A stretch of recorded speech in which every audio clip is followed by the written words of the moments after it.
Entah kenapa, kayaknya seri Vivo Y20s ini agak spesial dibanding Y20. Salah satu alasannya ya karena ini adalah smartphone harga 3 jutaan, tapi punya RAM 8GB dan memori internal sampai 128GB.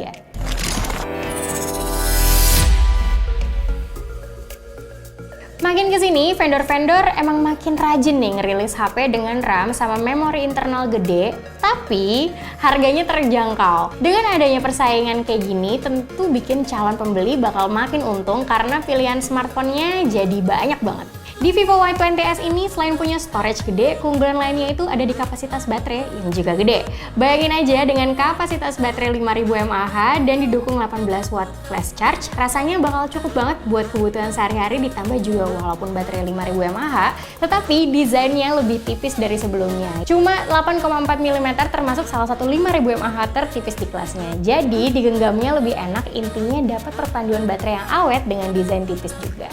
Gue sendiri waktu megang HP ini rata-rata cuma ngecas 1 kali setiap harinya. Jadi misalnya gue isi penuh sampai jam 9 pagi, handphonenya baru minta ngecas itu sekitar jam 6 atau jam 7 malam. Menurut gue ini udah lebih dari cukup buat kebutuhan standar, misalnya kayak main sosmed, chatting, nonton film, atau bahkan main game. Buat main game, gue rasa juga masih cukup playable. SoC Snapdragon 460 yang ditandemin sama GPU Adreno 610 bikin grafis di Free Fire tembus sampai ultra dan FPS bisa diatur sampai high. Vivo Y20s ini dipakai buat main FF juga udah nyaman lah pokoknya. Selain main FF, gue juga sempet nyobain main PUBG Mobile. Kalau game ini sih agak lumayan berat ya, jadi grafisnya itu cuma mentok di smooth high atau balance medium aja. Overall, playable.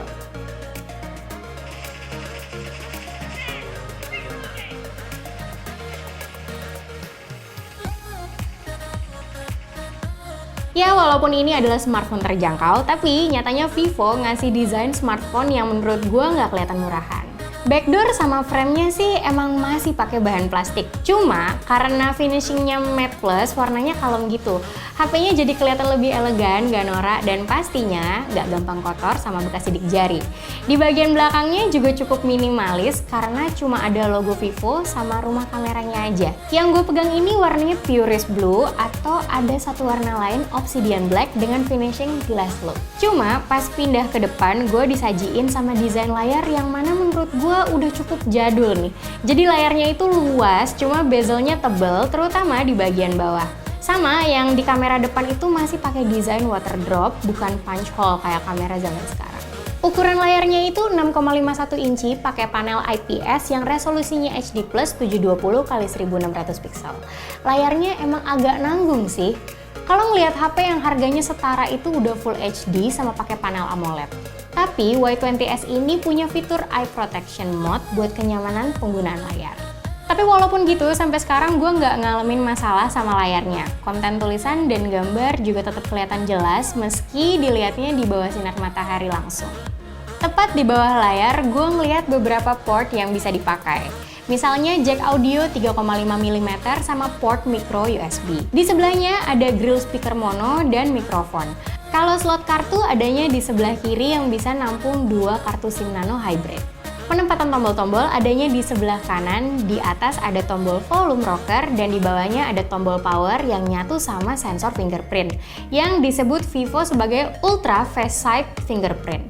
Akurasi dan kecepatan sensornya gue akuin cepet, tapi kalau kurang puas bisa juga ditambahin Face Unlock. Vivo Y20s masih pakai OS Android 10 dengan UI Vantage OS versi 10.5.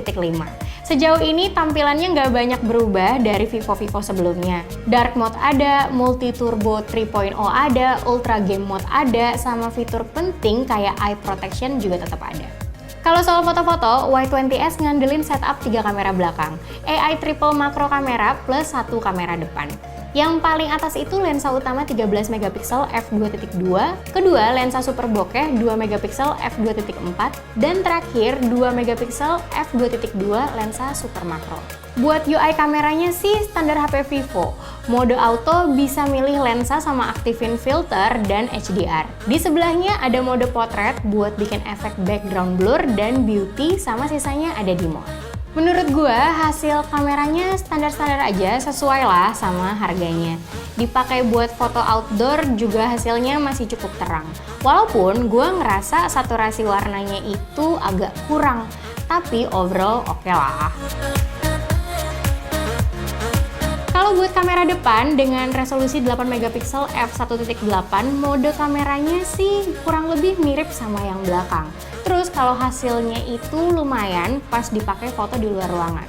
Cuma kalau kita foto di dalam ruangan, apalagi cahayanya itu agak kurang, hasilnya juga kurang bagus. Kalau videonya support sampai 1080p 30 fps, tapi karena nggak ada OIS atau AIS, jadi hasilnya mungkin agak nggak stabil ya.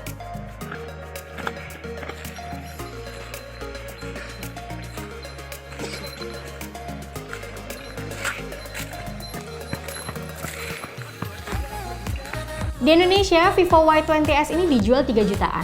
Lebih tepatnya 3.099.000. Apakah worth it buat dibeli? Gue bilang iya kalau misalnya kalian nyari HP dengan RAM itu 8GB dan memori internalnya itu juga gede, 128GB, sama baterai super jumbo 5000 mAh dengan flash charge. Kalau desainnya sih selera ya, tapi gue cukup suka sama desain back cover Y20s ini. Setiap pembelian Vivo Y20s itu bakal dapat kartu perdana iM3 include 21GB main kuota yang bisa jadi bahan pertimbangan kalian juga. Kalau kalian tertarik beli Y20s, HP ini udah bisa dibeli di semua toko Vivo, online maupun offline. Kalian juga bisa beli via official WhatsApp Vivo, tinggal cek di sosial medianya Vivo aja.